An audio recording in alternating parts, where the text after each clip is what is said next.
আসসালামু আলাইকুম। গুরুত্বপূর্ণ একটি আন্তর্জাতিক খবর। ইরানের পররাষ্ট্রমন্ত্রী ইসরায়েলকে জবাবদিহির আওতায় আনার দাবি করেছে। অর্থাৎ ইসরায়েল এমন একটা বিপজ্জনক রাষ্ট্র এবং বিপজ্জনক শক্তি যে আশেপাশের কোনো দেশ নিরাপদ না। সেই কারণে তাদেরকে জবাবদিহি আওতায় আনার দাবি করেছেন ব্রিক্স সম্মেলনে। দক্ষিণ আফ্রিকায় যে ব্রিক্স সম্মেলন হচ্ছে সেখানে বক্তব্য দেন ইরানের পররাষ্ট্রমন্ত্রী আব্বাস আরাকচি। সেখানে কিন্তু এই দাবিটা তিনি করলেন। ইরানের পররাষ্ট্রমন্ত্রী আব্বাস আরাকচি হুঁশিয়ারি দিয়ে বলেছেন, ইরানে হামলার জন্য যদি ইসরায়েলকে জবাবদিহির আওতায় আনা না হয় তবে পুরো অঞ্চল এবং তার বাইরেও এর পরিণাম ভোগ করতে হবে। অর্থাৎ যেমনভাবে আশেপাশের অঞ্চল সবাই, মধ্যপ্রাচ্যের সকল দেশকেই তিনি হুঁশিয়ারি করছেন যে যদি জবাবদিহির আওতায় আনা সম্ভব না হয় তাহলে সবাইকে এর পরিণতি ভোগ করতে হবে। সোমবার ব্রাজিলের উদীয়মান অর্থনীতির দেশগুলোর জোট ব্রিক্সের শীর্ষ সম্মেলনে তিনি এই হুঁশিয়ারি উচ্চারণ করেন। ব্রিক্সের সম্মেলনে দেওয়া বক্তব্যে আরাকচি বলেন, আমাদের পারমাণবিক স্থাপনাগুলো লক্ষ্য করে যুক্তরাষ্ট্র এবং ইসরায়েলের হামলা পারমাণবিক অস্ত্র বিস্তার রোধ চুক্তি এবং জাতিসংঘের নিরাপত্তা পরিষদের 2231-এর স্পষ্ট লঙ্ঘন। 2015 সালে ওই প্রস্তাবে সর্বসম্মতভাবে ইরানের শান্তিপূর্ণ পারমাণবিক কর্মসূচি অনুমোদন দেওয়া হয়েছিল। দেখেন, ইরানের যেই অভিযোগ তুলে যে তারা পারমাণবিক বোমা তৈরি করছে, এই অভিযোগ তুলে প্রথম আক্রমণ করে ইসরায়েল। তারপর সেই আক্রমণে সামিল হয় যুক্তরাষ্ট্র। কিন্তু আন্তর্জাতিক যে পারমাণবিক সংস্থা আছে তারা কি পর্যবেক্ষণ করেছে?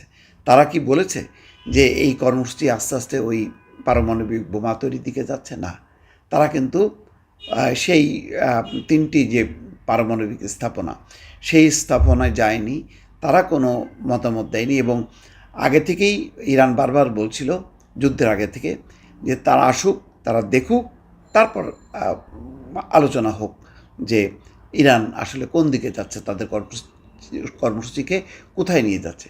কিন্তু সে কথা আগেই কিন্তু তাদেরকে অপরাধী বানিয়ে তাদের উপর হামলা করা হলো। তাহলে এই আন্তর্জাতিক পরমাণু সংস্থার কে কেন ইনভাইট করবে, কেন এই সংস্থার সদস্য হইতে যাবে ইরান? সেই কথাটাই কিন্তু ইরানের পররাষ্ট্রমন্ত্রী বললেন। গত মাসে ইরানের কয়েকটি সামরিক এবং পারমাণবিক স্থাপনায় হঠাৎ হামলা করে ইসরায়েল, জবাবে পাল্টা হামলা চালায় ইরান।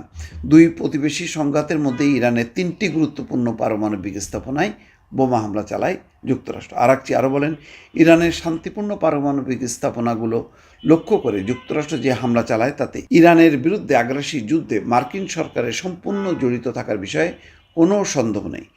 রোববার ব্রাজিলের রিও জেনিরোতে অনুষ্ঠিত ইরানে বৈঠকে ইরান ব্রিক্স প্লাস জোটের অন্যান্য সদস্য দেশের সমর্থন পেয়েছে। বৈঠকে ব্রিক্স প্লাস জোট ইরানে ইসরায়েল এবং যুক্তরাষ্ট্রের সাম্প্রতিক বিমান হামলার নিন্দা জানিয়েছে। 11টি দেশের এই জোট বলেছে এসব হামলা আন্তর্জাতিক আইনের লঙ্ঘন। ইসরায়েল এবং যুক্তরাষ্ট্রের নাম উল্লেখ না করে এক বিবৃতিতে তারা বলেছে, আমরা গত 13ই জুন ইসলামী প্রজাতন্ত্র ইরানে হামলার নিন্দা জানাই। তারা আরও বলেছে, আমরা ইরানের বেসামরিক অবকাঠামো এবং শান্তিপূর্ণ পারমাণবিক স্থাপনাগুলোতে হামলার বিষয়ে গুরুতর উদ্বেগ প্রকাশ করছি। ব্রিক্স থেকে দেওয়া বিবৃতিকে ইরানের কূটনৈতিক বিজয় হিসেবে দেখা হচ্ছে। ইসরায়েল টানা 12 দিন ধরে ইরানে হামলা চালায়। এই হামলার মধ্যেই ইরানের নাতাঞ্জ, ফর্দো এবং ইস্পাহান পারমাণবিক স্থাপনায় হামলা চালিয়েছিল যুক্তরাষ্ট্র। ইসরায়েল ইরানের সামরিক স্থাপনা, পারমাণবিক এবং বেসামরিক স্থাপনা হামলা করে। এই হামলায় ইরানে অন্তত 935 জন মানুষ মারা যান। দেশটির স্বাস্থ্য মন্ত্রণালয় জানিয়েছে হামলায় আহত হয়েছেন 5332 জন। তেহরান জবাবে ইসরায়েলে ক্ষেপণাস্ত্র এবং ড্রোন হামলা চালায়।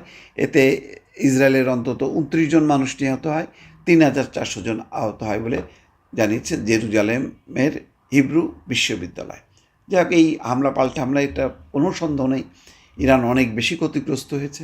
এখন ইরান কূটনৈতিক লড়াই চালিয়ে যদি আন্তর্জাতিক সমর্থন আদায় করে এবং আভ্যন্তরীণভাবে যদি তারা ভবিষ্যতে আরও শক্ত প্রতিরোধ ব্যবস্থা এবং তাদের সশস্ত্র প্রস্তুতিটা যদি জোরদার করে, তাহলেই হয়তো রক্ষা। দর্শক ভালো থাকবেন, আল্লাহ হাফেজ।